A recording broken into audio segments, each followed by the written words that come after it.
Here I'm doing another of the NECA cult classics. This is from Series 6 from The Lost Boys, one of my favorite vampire movies of all time. You can see it, check it out. This is David, played by the wonderful I can't even pronounce his name, Kiefer Sutherland. David is the leader of the gang of vampires in the story, and also in Series 6 you can pick up, oh crap, I'm forgetting his name all of a sudden, but I guarantee I'll remember this name before the video is over. The older brother. I just had a brain fart, and it really stinks. But, David is the leader of a California motorcycle gang. He uses his influence, along with his beauty Star, his female companion, to lure innocent Michael, that's it, Michael, into vampirism. Once Michael realizes how the gang hunts to survive, he tries to break free of their curse, sleep all night, party all day, never grow old, never die. It's fun to be a vampire. That's David. David is a pretty cool character. The figure itself, I think, is really well done. He comes with this pretty nice little base, which goes back to their lair. Let me go ahead and pull him off. He does, I think, stand on his own, which another of my wonderful little hobbit friends over here can't do. Putts. Just kind of point out the base here. And if you have seen the Lost Boys, basically David uses this attractive vampire named Star to lure in Michael, a guy, I must say maybe he's 18, 19-year-old, maybe 20 or so, moves to this place called Luna Bay, I believe. And he uses her to lure in Michael, and he was supposed to be her first kill. Well, she didn't do it, so David turned Michael by having him drink some of the head vampire's blood, which is in this nice little bottle, which is nicely detailed. They had all the little jewels, and it's nice and see-through. It's like an actual little bottle of wine. And, using his little vampiristic tricks, he makes Michael believe that his carton of noodles is actually worms. And they've really nicely thrown that in there as a nice little touch. David fits in with these two little pegs. He fits right into the base. And I think it's a nice little accessory. David himself has two forms you can take. You can have him be his human side, which is, human face, which looks really nice little head sculpt. He has his black gloves for his hands and his boots. Point out his jacket. It's nice material. His vest is even separated. Aside from the collar, so you can get a little movement going around there. When he moves his arms, it moves the jacket with it. It's like he's actually wearing it, which is a pretty cool little touch. He does come with his vampire head, which I will put on.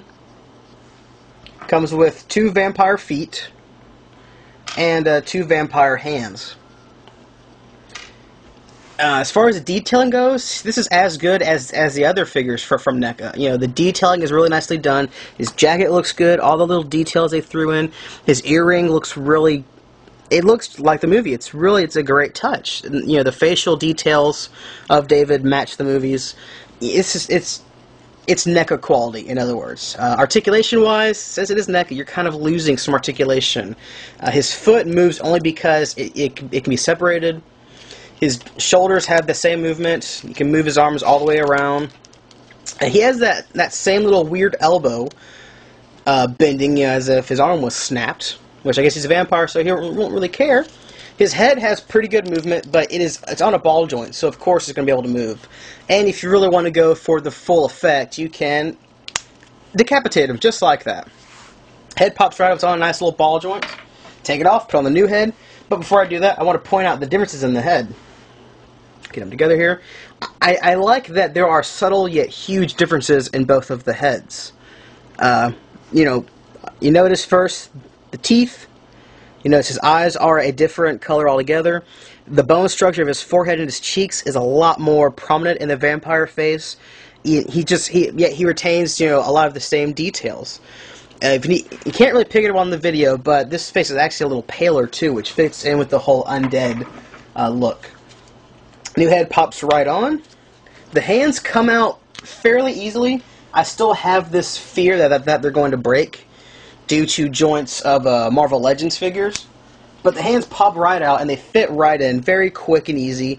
Just give a slight turn, and there's his vampire hands. His fingernails are turned into claws.